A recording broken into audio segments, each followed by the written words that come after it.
Good afternoon, everyone, and thank you for joining us on your lunch hour to hear us talk about the Healthcare Authority's Value-Based Roadmap and results from our Value-Based Purchasing Survey that we conducted in 2017. Before we begin to dive into the details, I want to run over some logistics for the webinar. There are audio options. You can use either your microphone and speakers on your computer or dial in to the phone number there on the lower left-hand icon. If you have questions throughout the webinar, please use the questions section in the webinar window to submit any questions if you have technical issues as well.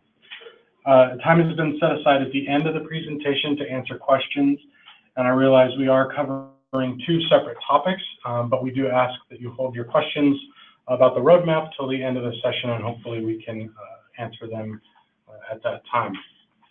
But of course, please do submit them throughout the webinar.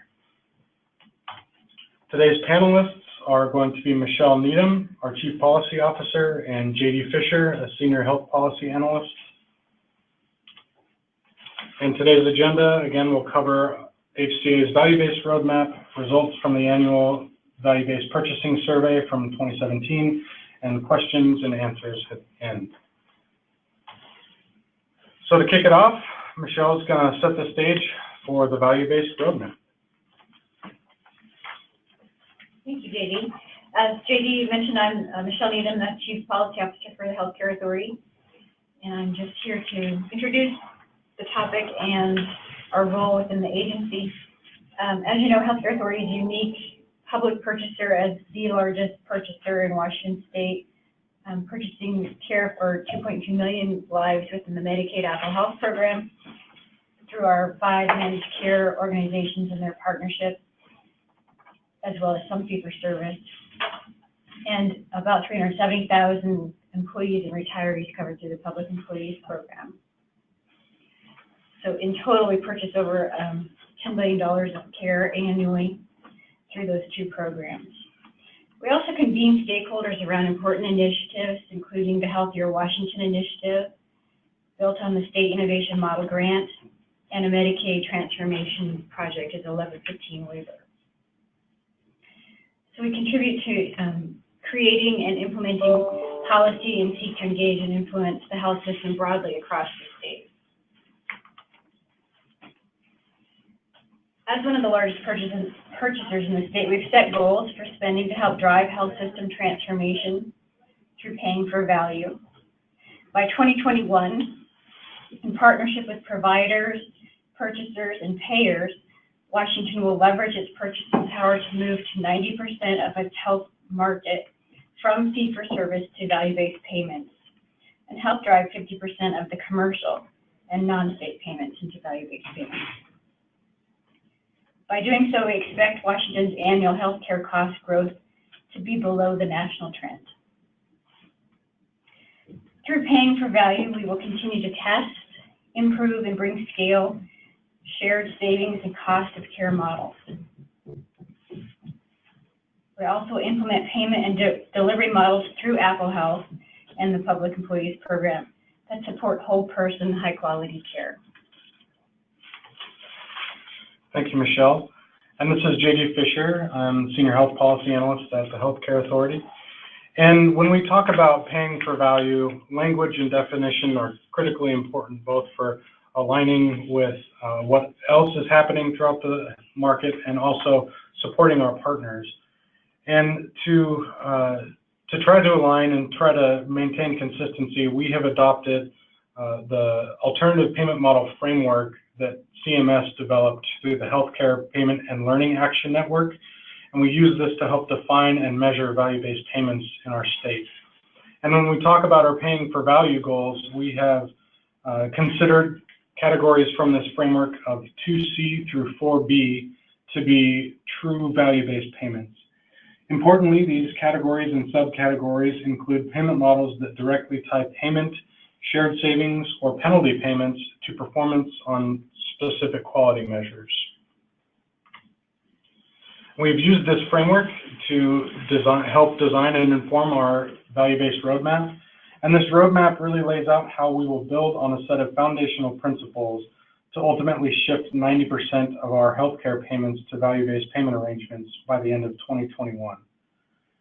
We want to use this roadmap to define and strategize around how we will bring traditionally siloed programs from Medicaid and employee benefits programs into alignment, how we will share learnings from each program and drive standardization in quality measurement and performance measurement, to reduce provider burden, to align our own operational strategy, and ultimately achieve the triple aim and quadruple aim to support providers and ensure improved health outcomes for Washington residents. The roadmap is comprised of a broad-based roadmap that outlines our cross-divisional agency-wide strategy, and then is accompanied by two appendices, an employees and retiree benefits appendix and an Apple Health appendix. These documents outline our value-based purchasing goals, outline our strategies to drive delivery system transformation, and highlight key successes to date. They reinforce the 7 foundational principles that we have identified as key to moving these initiatives forward. They highlight state-financed healthcare purchasing programs that have already been implemented and are currently being developed. And it signals priorities in the coming years and calls for system-wide community-based collaboration. We published each of these documents previously. In the fall of 2017, the Apple Health Appendix was published and was a deliverable to CMS under the 1115 waiver. And we have also published in January of this year the Value-Based Roadmap and the Employees and Retirees Benefits Appendix. Those can be found on our Paying for Value page on the Healthier Washington website.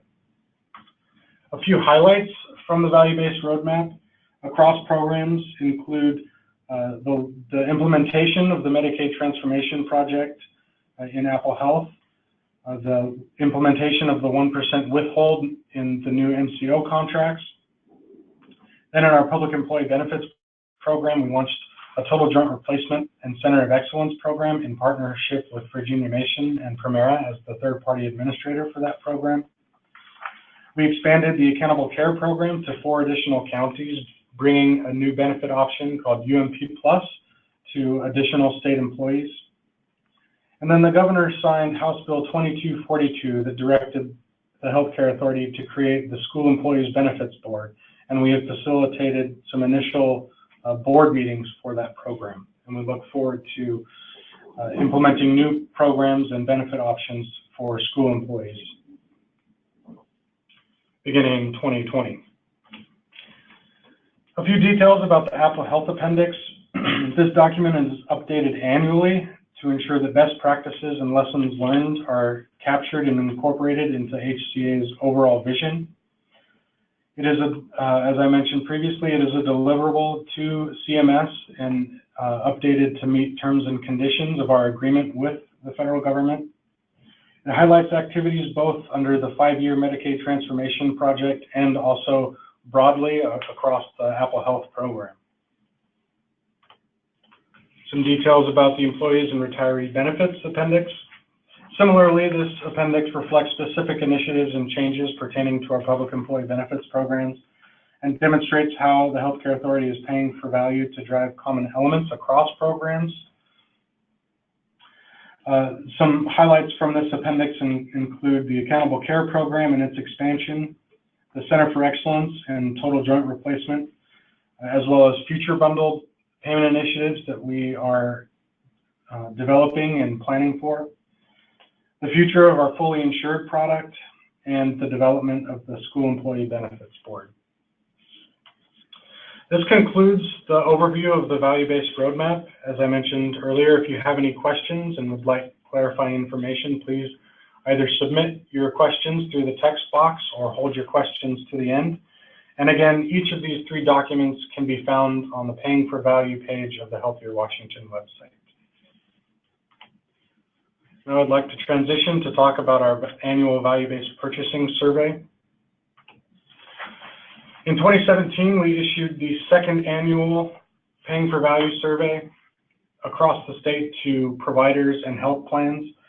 This is built on an effort that began in 2014 with a request for information to understand what's happening broadly across the state in the move away from fee-for-service and towards value-based payment and delivery system transformation.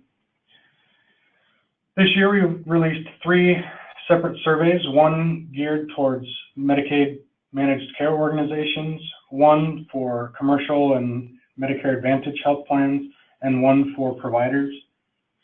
I want to highlight some collaborative relationships that we really leaned on and really appreciated in the development of these surveys, particularly the provider survey and the MCO survey. And that was with the Medicaid Value-Based Payment Action Team. That is a learning collaborative that supports the Medicaid Transformation Project and helps identify how MCOs, providers, and accountable communities of health can implement value-based payment.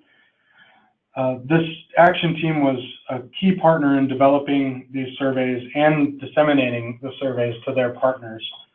And the purpose of the surveys is to track progress towards our goals of paying for value. The MCO and provider surveys added a bit more context and information, particularly on a regional basis, which is where the MVP action team really came in handy in helping us to engage regional partners and make sure that feedback in the development was heard and adjusted for. And we intended that these surveys be completed by administrators.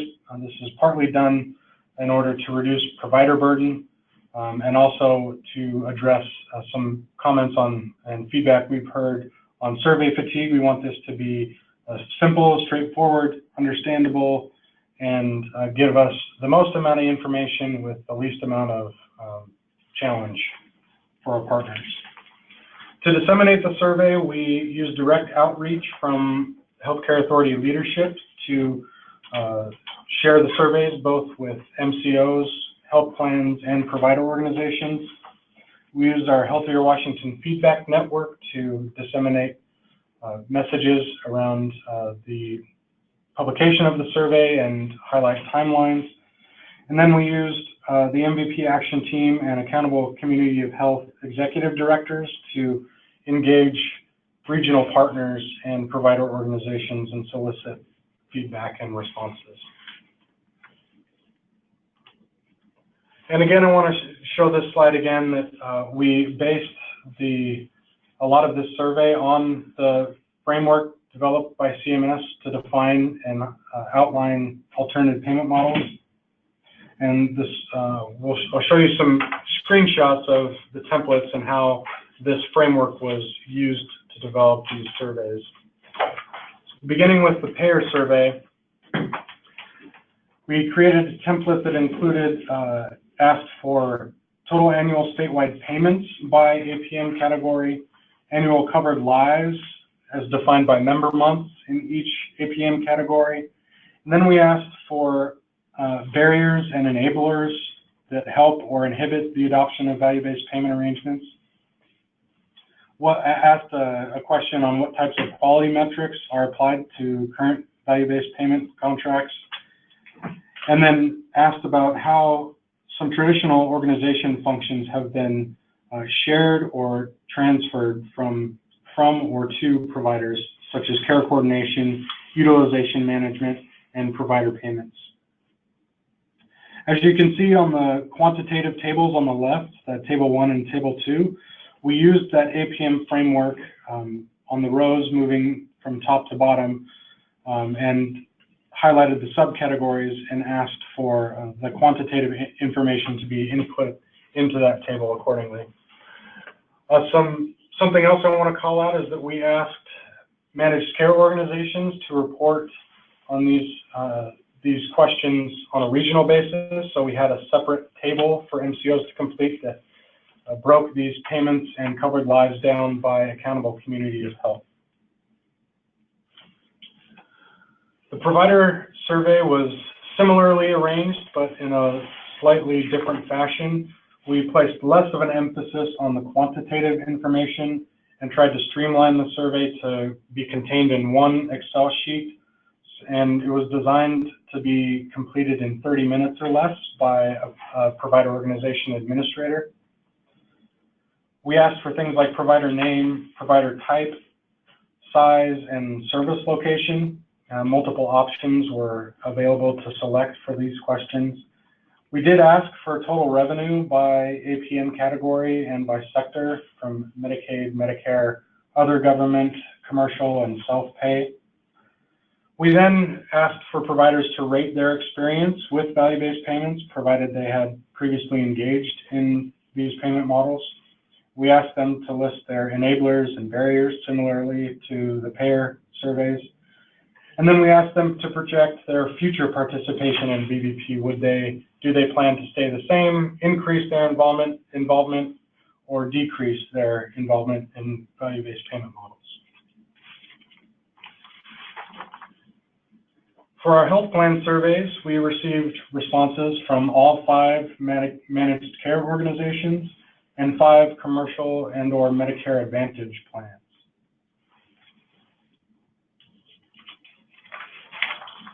Starting with some of the quantitative information that we received, these tables are broken down in a way that mirrors some of the information that the federal government has put out and how they track these payments on a nationwide basis. These tables are formatted so that moving left to right, you go from category 1, fee-for-service, all the way to category 4, which is in green, and category 3 is in purple, and category 2 in red. I want to call out that for the Medicaid table, we combined categories 3 and 4. This is because one of our MCO respondents reported categories 3 and 4 in aggregate across the state, so we didn't have a way to break those down. But considering our standard for categories 2C and above to be in value-based payments, we found that 28% of Medicaid payments through MCOs are currently, as of calendar year 2016, currently in value-based payment arrangements. For the commercial plans, we have close to 40% of payments in value-based payment arrangements. And for Medicare, that number is about 44%. Statewide, total dollars of about $7.25 billion in value-based payments, and this relates to about a 37% value-based payment proportion. I want to note that based on our survey from last year, that's about a 7 percentage point increase.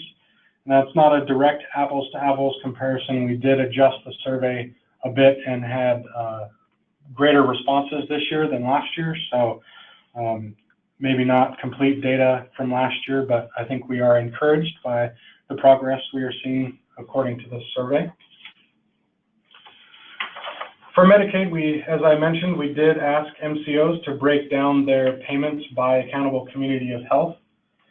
Unfortunately, we only received that level of detail from 4 of the 5 MCOs, so this graphic is a little bit incomplete, but judging and taking that data from the 4 MCOs that did provide us information on a regional basis, you can see that there is quite a bit of variability in the penetration of value-based payments across regions, ranging from 52% in Pierce County down to 18% in Southwest.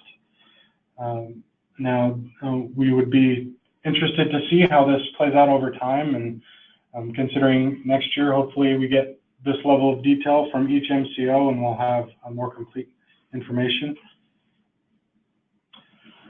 One thing to note is this survey template, so to speak, is now embedded in the MCO contracts, so it will no longer be a survey, so to speak. It will be basically a deliverable for the managed care organizations as part of their contract with the healthcare authority. That doesn't include the regional breakdown, so that will still be a component of a survey that we will execute with our managed care organization partners.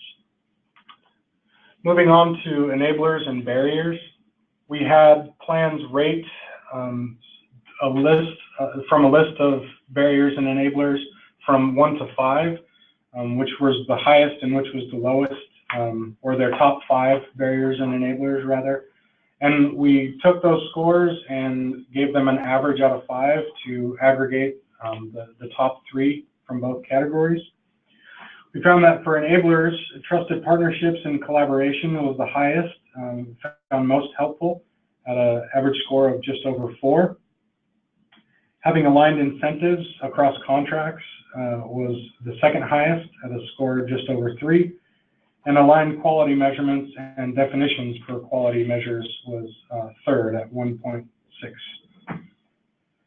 For the barriers, first I want to note that you see there's quite a significantly lower average score for these 3, and that's because there was a wider variability by health plan of what they called out as barriers, particularly when you move from managed care organizations in Medicaid to commercial and Medicare Advantage. But taking all plans together, the disparate incentives and contract requirements was the top rated barrier. Lack or challenge of working with interoperable data systems was the second highest barrier, and payment model uncertainty came in third. Moving on to the provider survey, we had just under 80 respondents to the survey, which is a success all in its own. This is a significant improvement in response that we saw from last year, and I credit our partnership with the VBP action team and our ACH executive directors in driving this level of response. So this was very encouraging from the healthcare authority's perspective, particularly when we consider our rural healthcare partners. We got responses from 12 rural health clinics, 18 federally qualified health centers, 12 critical access hospitals, and 4 tribal healthcare providers. Most identified as a nonprofit organization, that number coming in at 50, conversely with 7 organizations identifying as a for-profit entity. And just to note, this question, folks could respond as multiple provider types, so it's not a cumulative total if you count up the totals on each bar. When we asked for number of employed clinicians, 5 respondents said that they were organizations with over 1,000 employees, or clinicians rather. 15 from 101 to 500, 13 from 51 to 100, 17 to 21 to 50, 22 from 6 to 20 clinicians, and 8 from 0 to 5 clinicians. Importantly, there's a lot of smaller organizations represented here, which I think is another measure of success for this survey, that we are getting a lot of useful information from some of the smaller organizations throughout the state. By accountable community of health, we saw pretty good numbers across the state, ranging from 5 to 22. Pretty even spread across most of the regions. I think this gives us a good picture of the state of affairs for the provider community.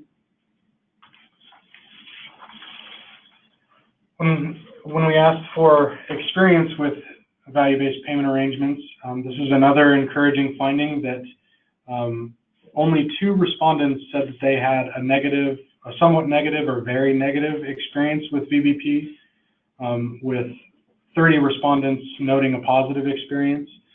14 said they had a neutral experience, and 29 said that that it was non-applicable, and that's generally from providers that had no previous experience with value-based payments. We also asked providers what their biggest enablers and barriers were. We did not have them rate the degree of challenge or benefit these items posed, so we ranked them based on how often they were cited by providers.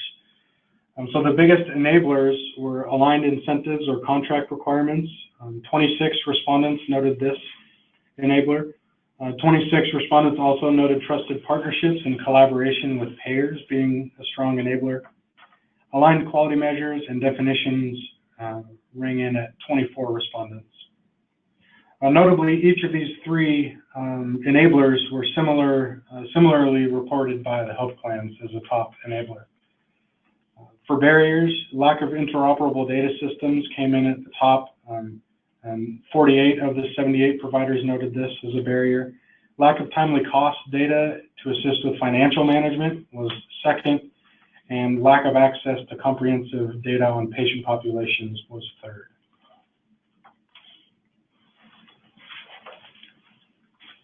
When we asked about future plans for participation in value-based payment arrangements, another positive outcome is that most respondents said that they would increase their participation in value-based payments, with only 3 respondents saying they would decrease, and none saying they would decrease by more than 25%. So I think this is a positive outcome and something that we can build on moving forward.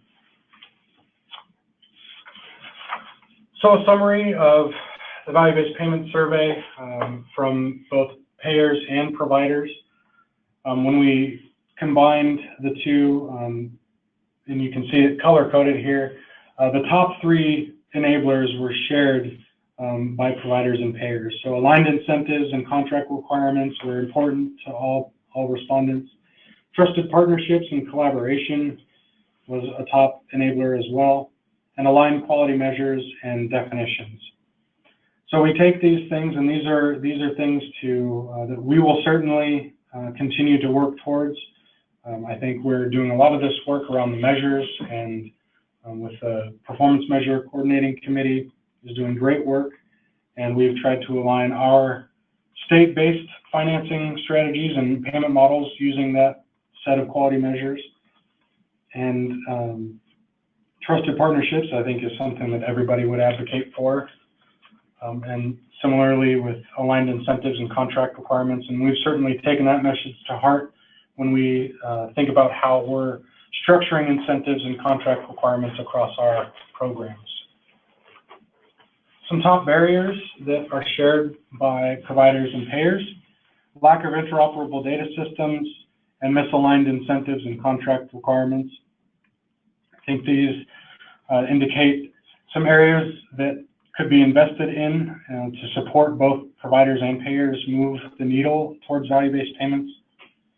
And again, aligning incentives and contract requirements helps facilitate consistency and communication across programs, and when particularly when providers are engaged with both Medicaid and commercial health plans, and Medicare for that matter. So one last slide summarizing the findings. We are encouraged that value-based payments are accelerating, that both health plans and providers are increasing their adoption of value-based payments, and signal that they plan to continue to increase adoption of value-based payments over time.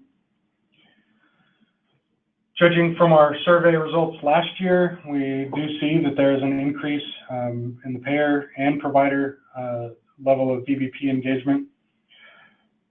Provider experience with VBP has generally been positive, and that's something to build on and strive for, absolutely.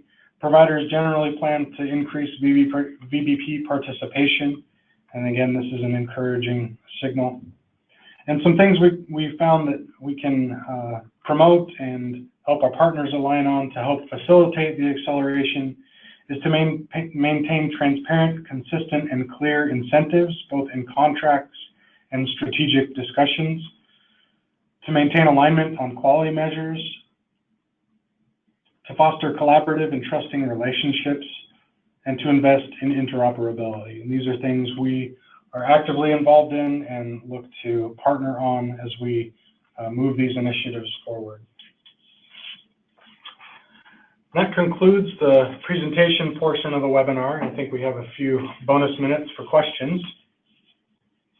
So again, if you have any additional questions, please use the questions section in the webinar to submit any questions.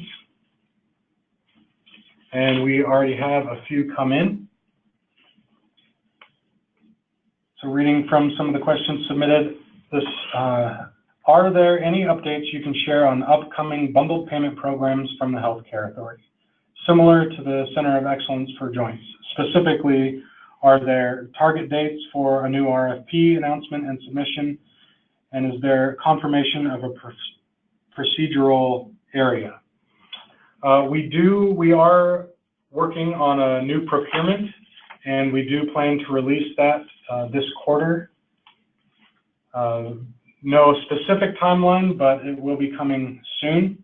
This work was largely informed by the request for information that we released in the summer of 2017. And we will announce via the Healthier Washington listserv when that procurement is ready to be released.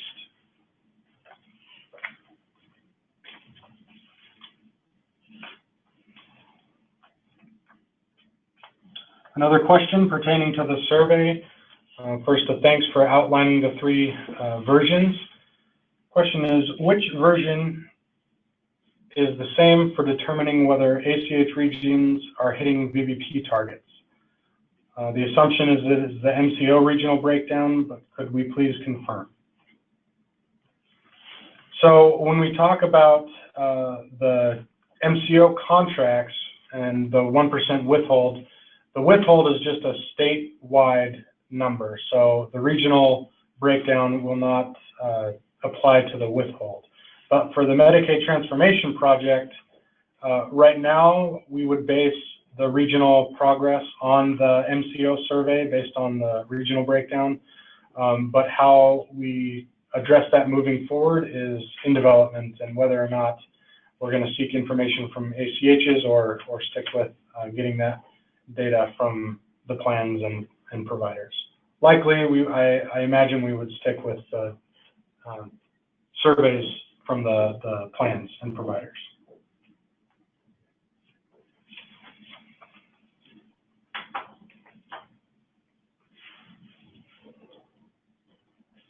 Another question, how and when will value-based payment and value-based purchasing impact behavioral health paid for by Apple Health? And what impact will this have on the regional service networks and behavioral health organizations? So this is partially dependent on the region and the timing for adoption of the fully integrated managed care contracts. The new fully integrated managed care contracts do contain the 1% withhold that is in the MCO contracts, so there is now a VBP component for every region that adopts fully integrated managed care. Now that is only rolling out to specific regions, and it will be statewide by 2020 or 2021, as there's a second option for kind of a build-out year. But by 2021, fully integrated managed care, including the withhold, will be statewide.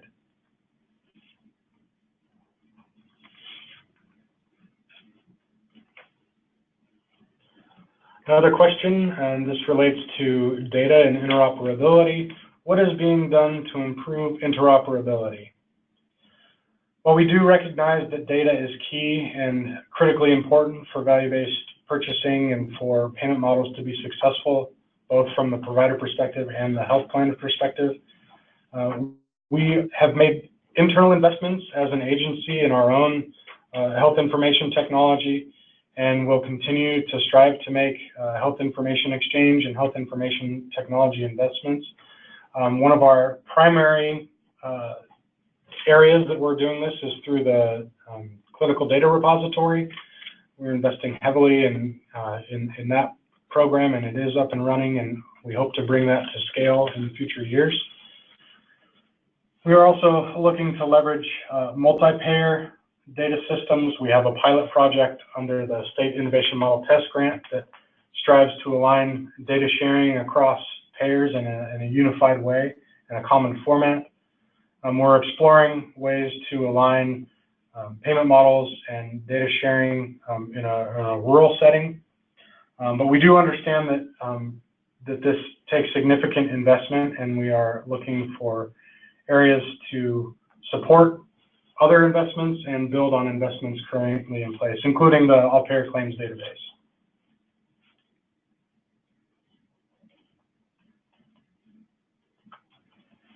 Another question, can you clarify what portion of the survey will be part of the MCO contracts and what part will have to be administered separately? Yes, good question, and I'm sorry that this was not clear during the presentation. But beginning this year in 2018, so the statewide information in the MCO survey is embedded in the contract. So the statewide payments by category will be a deliverable under the MCO contract, and is part of the calculation for the 1% withhold. When we get to the regional breakdown by accountable community of health, that portion of the survey will need to be done separately through a survey instrument.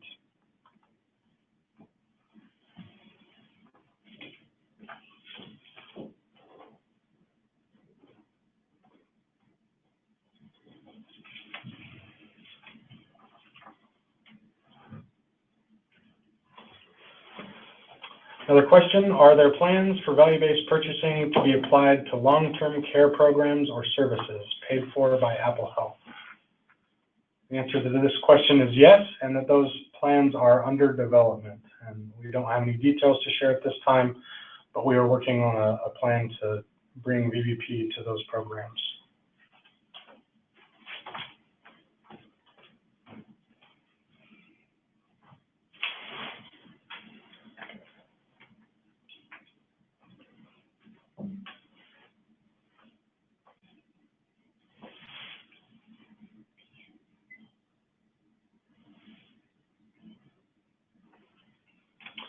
Another question around the value-based purchasing targets.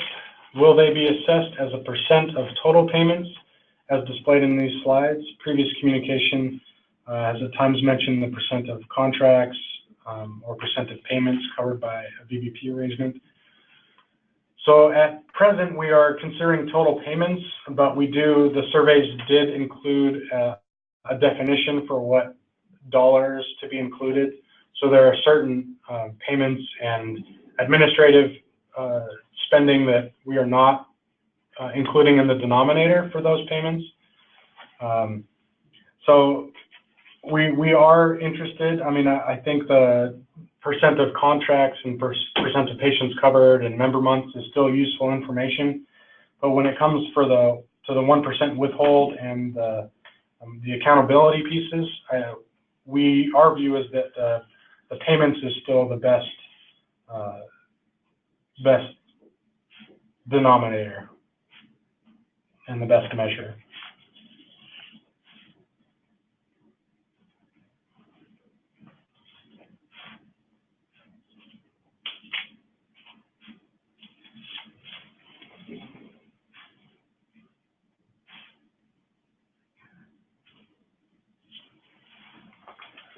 Give some examples of value-based elements as to how patients can request this type of payment or practice.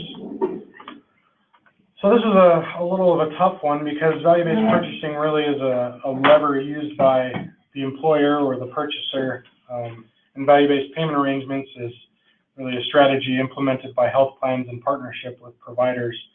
You know, I think there are aspects of these programs that are attractive to patients and to consumers. An example of that is what we've done through our accountable care program under the Uniform Medical Plan Plus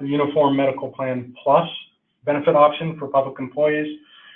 There are some significant incentives to that program that make it appealing for patients. It's, you know, a lower premium, a lower deductible.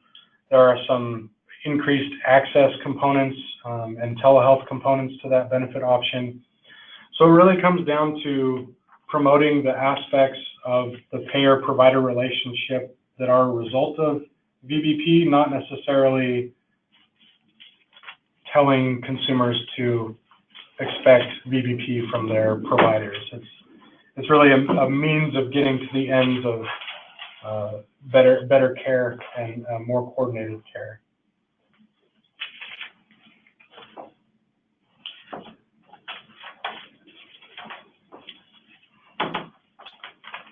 This question is on quality measures. How are quality measures being developed for behavioral health with regard to value-based payments? and how do stakeholders provide input. So we do have a statewide commission on the measure set. It's the Performance Measure Coordinating Committee, and the Healthcare Authority is working with them to how to evolve this measure set to include behavioral health measures. We are open to ideas, so please email the Healthier Washington team if you have suggestions, and we will try to coordinate and connect you to the right people to get those discussions in place. I don't personally know the status of those measures, but we'd be happy to share.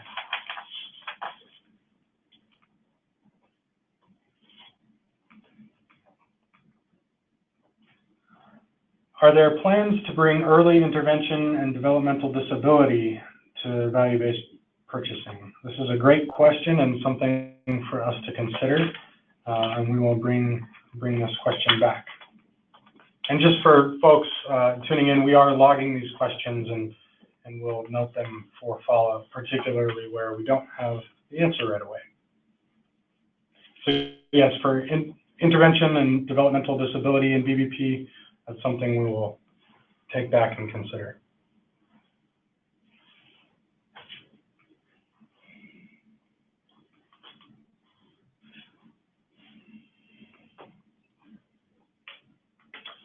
Question about the MCO surveys.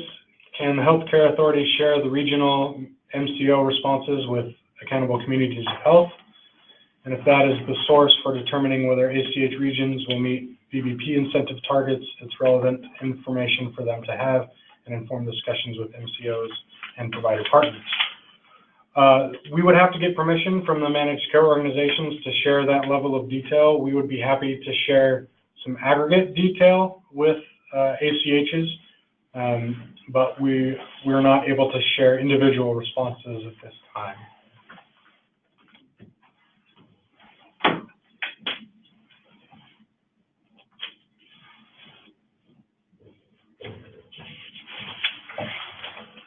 This question relates to the Accountable Care program in our public employee benefits. Is this program available statewide? Unfortunately, no, not at this time, but we are expanding and adding counties each year.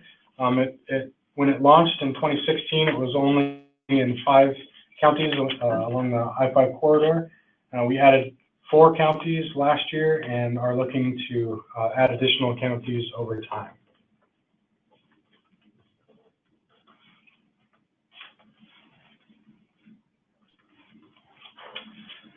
Question about the Performance Measures Coordinating Committee. Is there another meeting scheduled? The answer is yes, and that is on March 30th. And you can find more information on the Healthier Washington website, I believe, around that, or the Healthcare Authority website.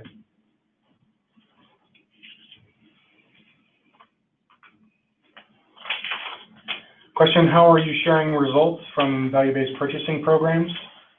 That's a great and timely question. This is the first of a series of 5 webinars on value-based purchasing, and we plan to share results from our programs in each of those webinars. So just to put it on your radars, on February 14th, we'll be having a webinar detailing the Total Joint Replacement and Center of Excellence program with some really exciting results to share. We will also cover some activities from the Medicaid Transformation Project, the exploration of the rural multi-payer model, and the Accountable Care program in future webinars. And where you registered for this webinar, that information for the remaining 4 webinars can be found on the same web page.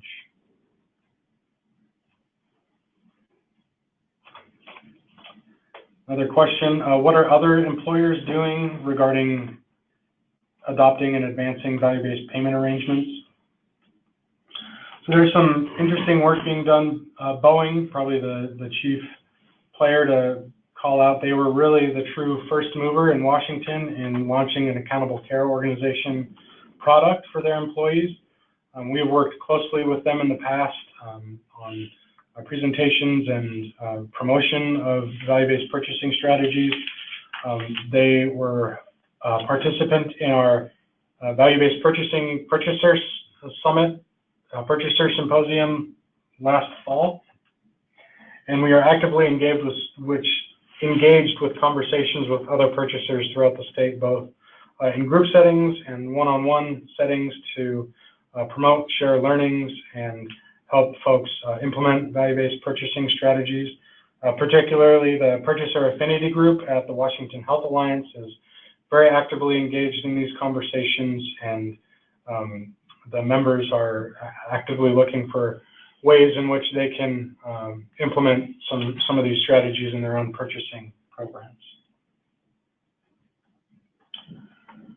Another question from the employer perspective: what are steps that I can take to get more value from my benefit options and my purchasing strategies? First and foremost, leverage the common measure set for contracts and performance measurement. Whether you're self-insured or fully insured, you can ask your health plan partners to use the common measure set. You can ask your broker to seek to use the common measure set. If you're self-insured, use the common measure set in your own contracting, and then ask for data on those quality measures and to track performance over time and identify areas to improve. And then we found that employee and member engagement has been really critical in both increasing awareness of value-based purchasing strategies in terms that are digestible and understandable to the employee. Most employees probably don't care about the jargon of value-based purchasing, but the impact is extremely and directly important. So constructing member engagement and employee outreach in a way that really meets them where they are and makes the benefits of these programs real to them and attractive to them is critically important. And I think we've seen some really positive results from those activities. We've seen enrollment in our accountable care program benefit option, UMP Plus. We've seen enrollment increase each year. We have well over 20,000 individuals covered by that program now, starting in January of this year. And, reach out to the Healthcare Authority for conversations. We are more than happy to have one-on-one conversations and share our own learnings. We also will be putting out a purchaser guide for implementing value-based purchasing strategies. So stay tuned for that. Another question from the ACH perspective: as HCHs develop assessments and have a better accounting of providers in their region, will HCA make an attempt to make the survey representative of the state and the region as a whole?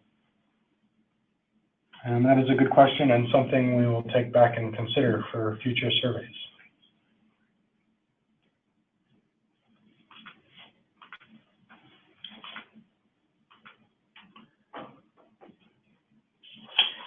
Someone's been reading the news. Have you worked with Amazon at all? And have you been part of any Healthier Washington? Yeah. Have they been a part of any Healthier Washington group? It's a great question, considering the timing. We have not had direct involvement with Amazon yet, but they are certainly on the list of folks we'd like to engage with. So if you have a contact at Amazon, feel free to make an introduction with us. We would very much appreciate it. We are very eager to see how their new initiative works out and what effect it has and what disruption it has in the marketplace.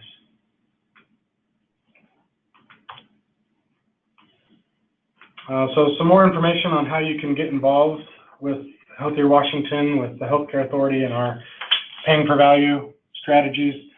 Stay informed by visiting our website at hca.wa.gov. You can join an email list that will give you periodic updates on our initiatives and strategies. There are opportunities to participate in webinars or submit public comments for various initiatives and topics. And there's an opportunity for you to share your story on healthcare innovation on the Voices of a Healthier Washington website. You can follow us on Facebook and Twitter. and join the conversation with the hashtag #HealthierWA.